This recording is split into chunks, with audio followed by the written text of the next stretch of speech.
Hey guys, this is Mr. Yep, and this is the second episode. My story. This episode is titled "Be Careful Who You Go Home With" slash "Be Careful Who You Take Home." And this is going to start when I was in the Navy. I think I was in my early 20s when this particular incident happened. So again, these stories are from my life, and this whole series about my my story is to help some other young person or older person not make the same um, mistakes that I've made, and I hope that these stories actually are, I guess I don't know, transcend not just to the person that's listening, but these stories will actually be told to other people as well. So basically, this story starts when I was in the Navy, and it was around, I would say, this particular time, it was around 1998, if I'm not mistaken. Around 1998, maybe 99, 98. I don't know actually what date to be exact. But anyway, at that time, during this time, I was living on my ship, and I was hanging. I was some fellows on the ship. So this one night, me and one of my shipmates. His name was Harris. Last name Harris.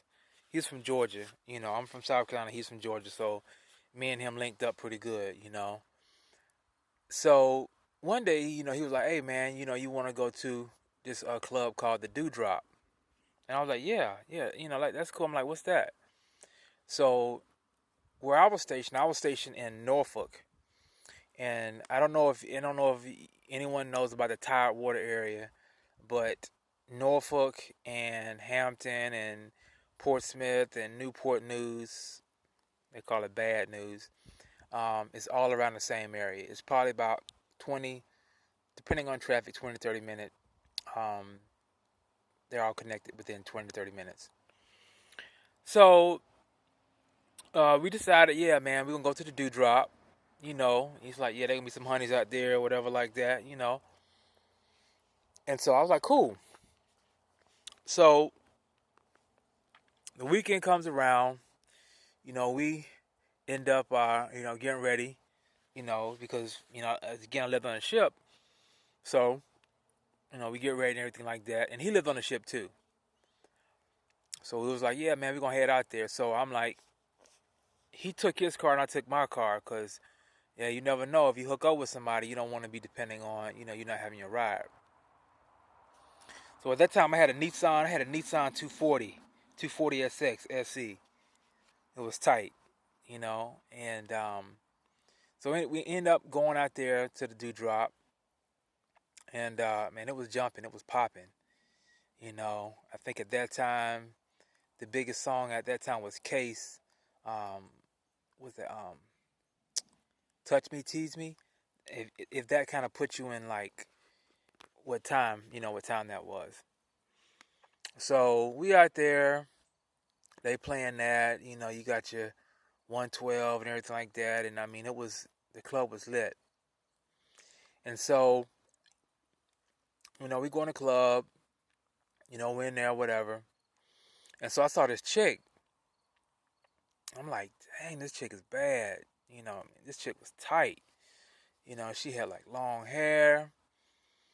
She had like one of these midriffs that came up above her belly button.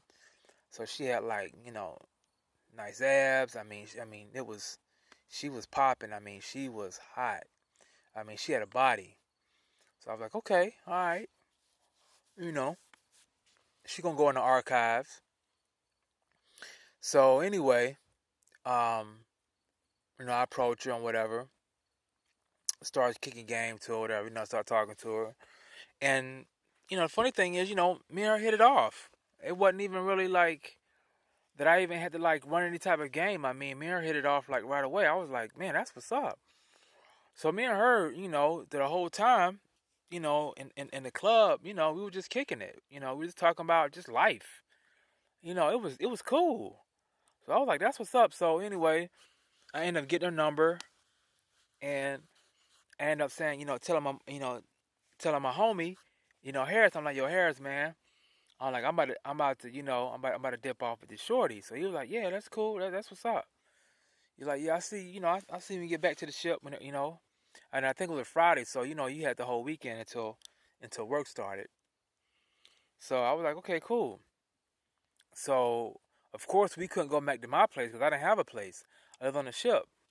So she was like, well, do you want to come over to my crib? And I was like, cool. And she was like, yeah, I don't live too far from him. Now, the Dewdrop was in Newport News. So, again, if you know anything about Newport News, that's like not even a hop, skip, or jump from Hampton.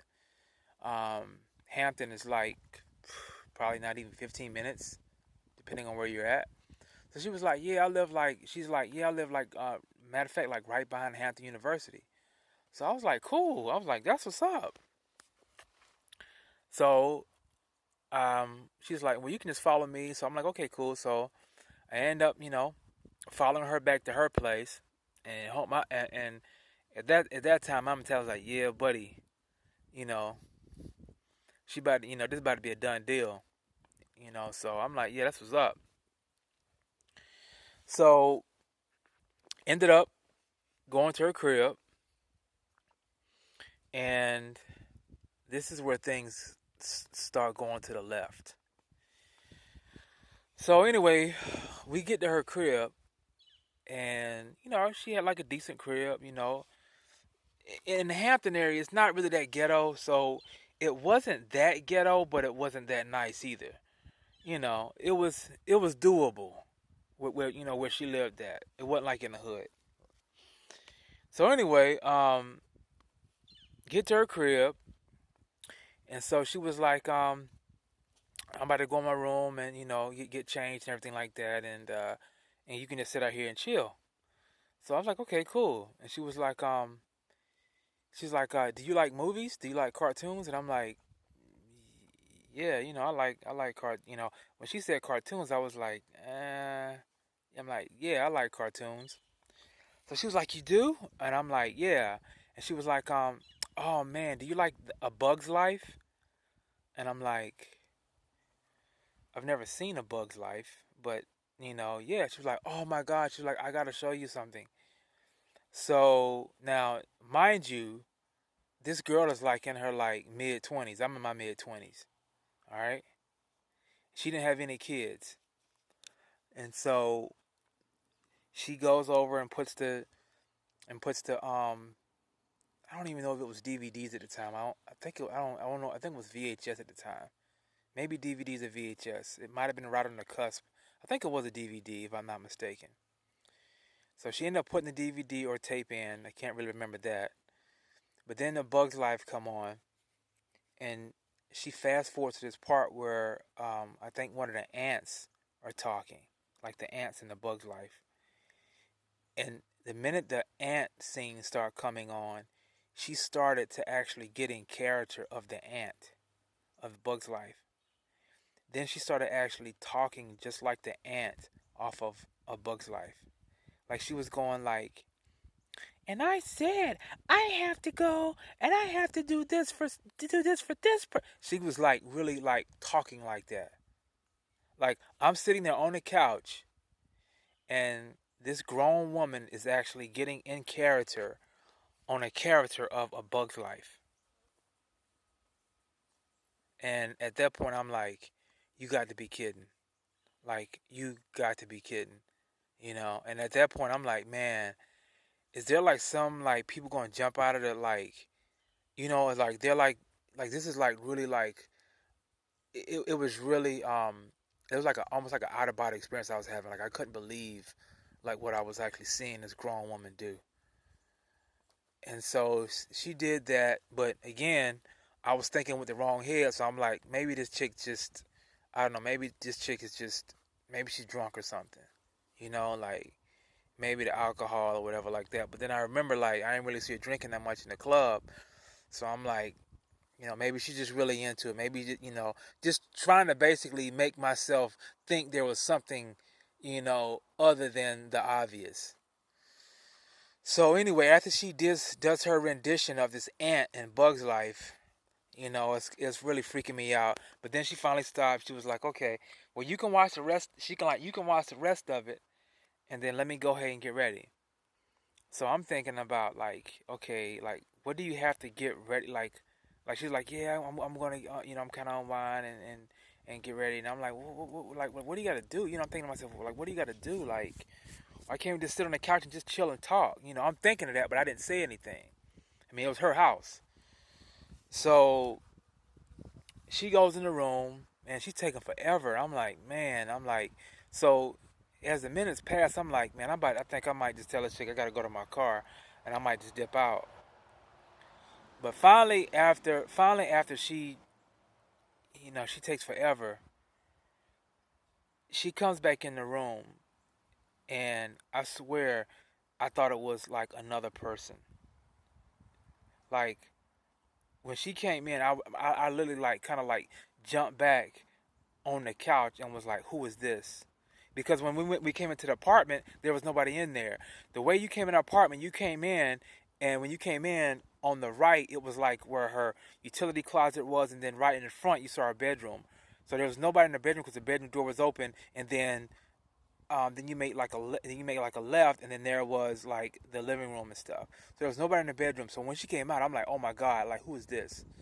She came out. Now, mind you, the chick had long hair. She had long flowing hair when I met her. And the club was dark, so she was, and she had all this makeup on, and she had the eyelashes and all this kind of stuff. So when she came out, she looked like almost like a freaking, like another person, like almost like a Grace Jones almost.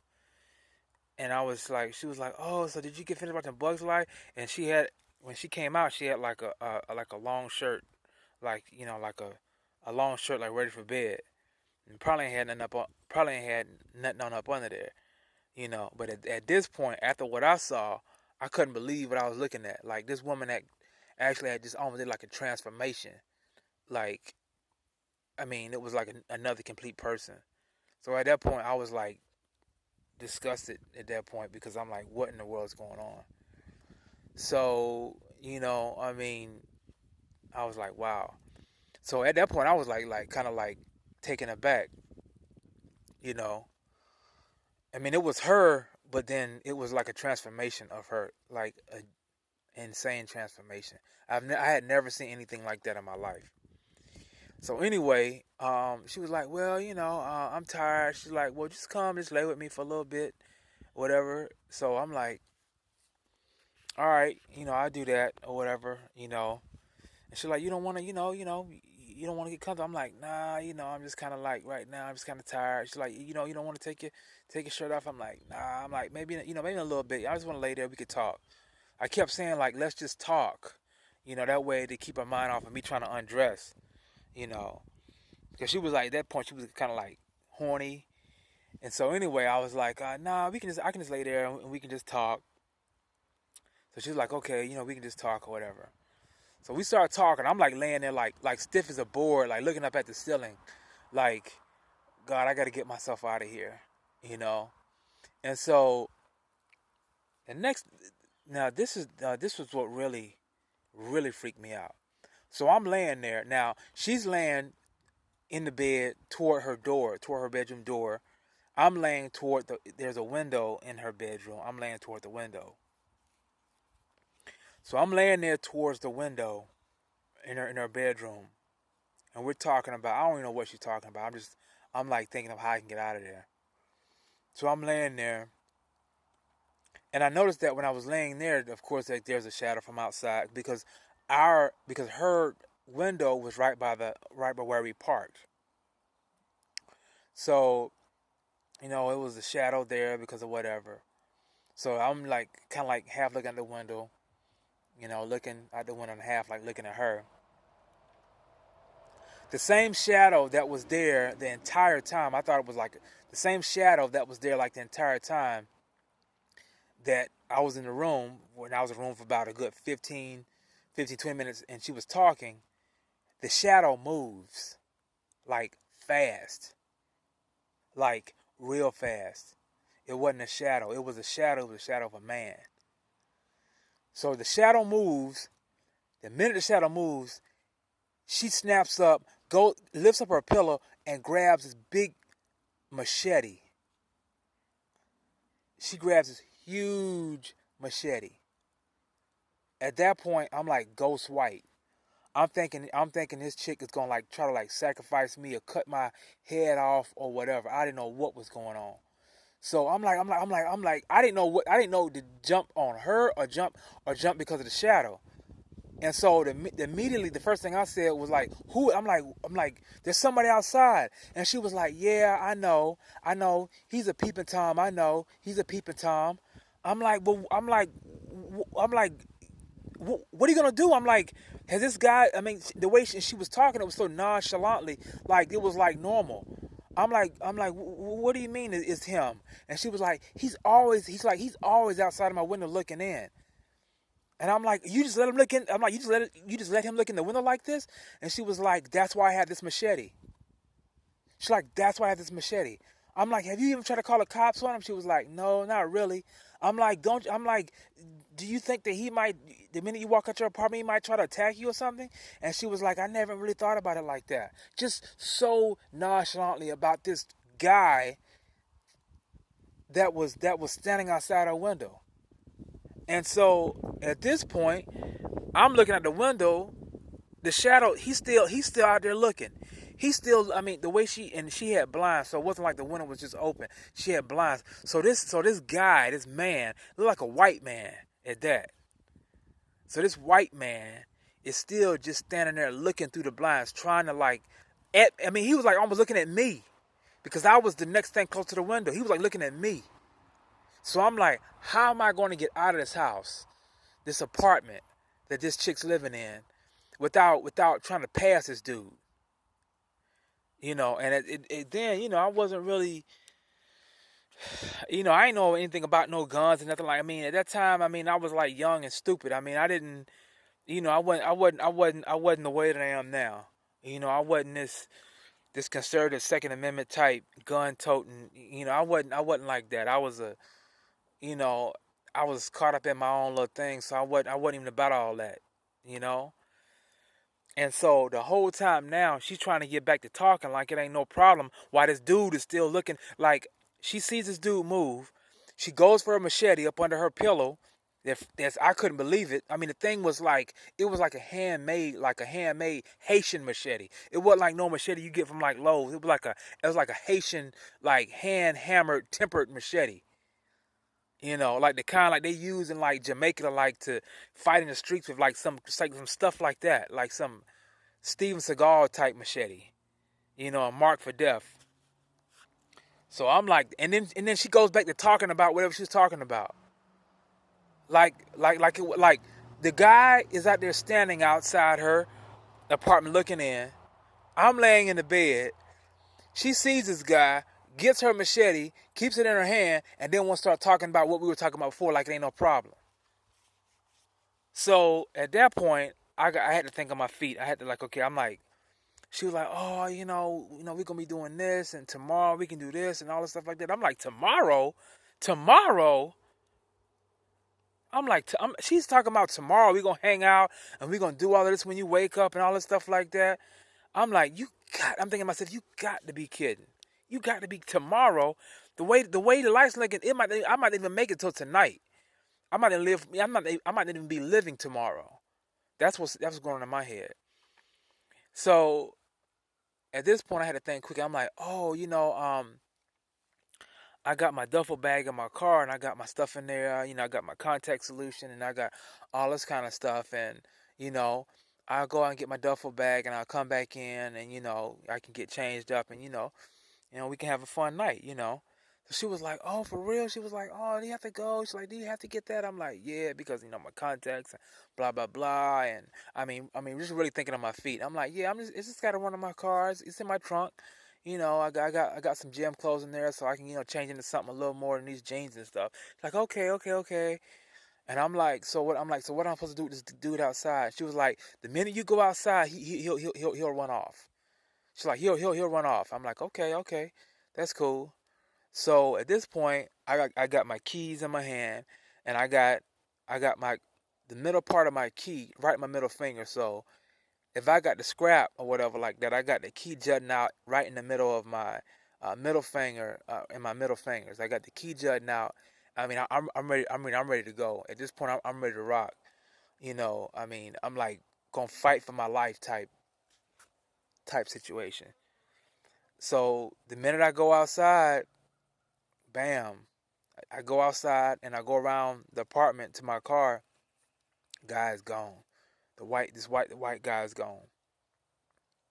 At that point, I take off to my car, get in my car, and drive back to the base. I never called that girl again. I never, I never caught her at all. I don't know if she called me or whatever, um, because at that time we had these phones. I don't know if you guys ever heard of the track phones. They had like track phones. And so track phones were kind of funny because you get them at that point. At that time you can get them from 7-Eleven. They were like Motorola flips. You can get them from 7-Eleven, and so they were real spotty. So even though she had my number and she called, it would just look like just another anonymous call, and I didn't pick up the call. I never heard from the girl. Never even wanted to even go near her apartment complex ever again. But and in my life, that's one of the tamest stories that that I have, as far as dealing with just dealing with women in general. I've got there are some other ones that I have that are a lot more sinister than that. But the whole moral of the story is, guys, is you have to know who you are bringing to your house, and you have to know who house you're going over. Just because you meet some girl in the club and she's looking good or whatever like that doesn't mean that this is who you're getting.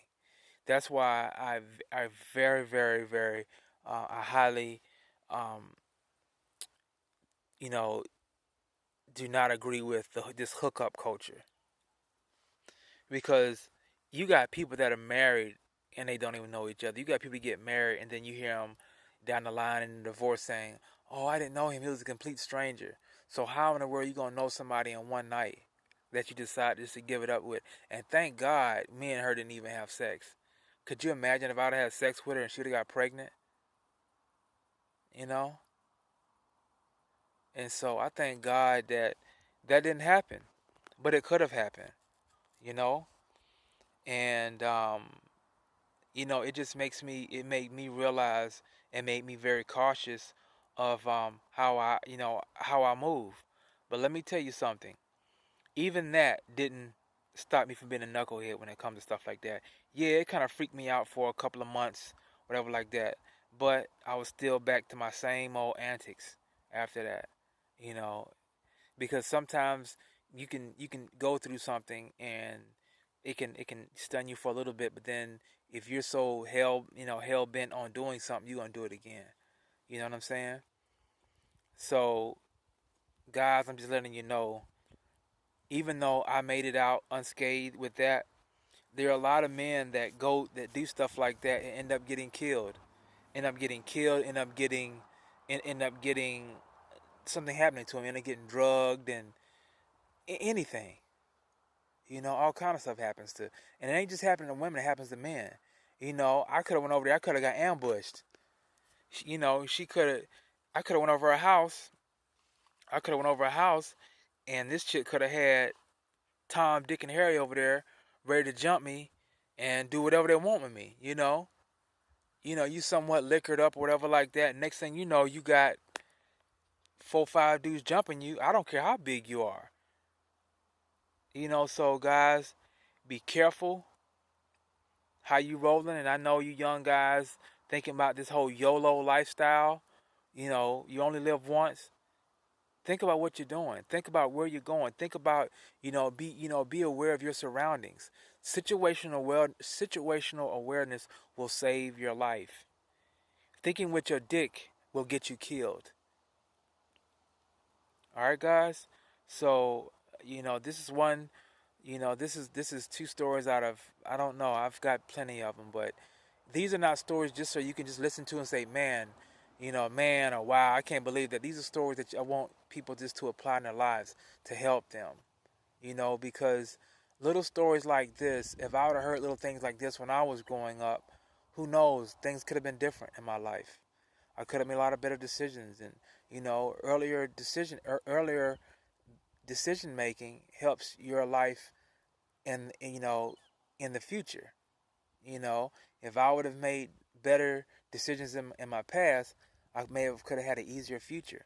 Not to say that my future isn't good now. I thank God that He changes it around, and I love my life now. But who knows, you know? And sometimes bad decisions are irreversible. They're irreversible. So guys, be careful, guys and gals. Be careful, and I'll see you on the next. And I'll talk to you on the next video. All right. Take care.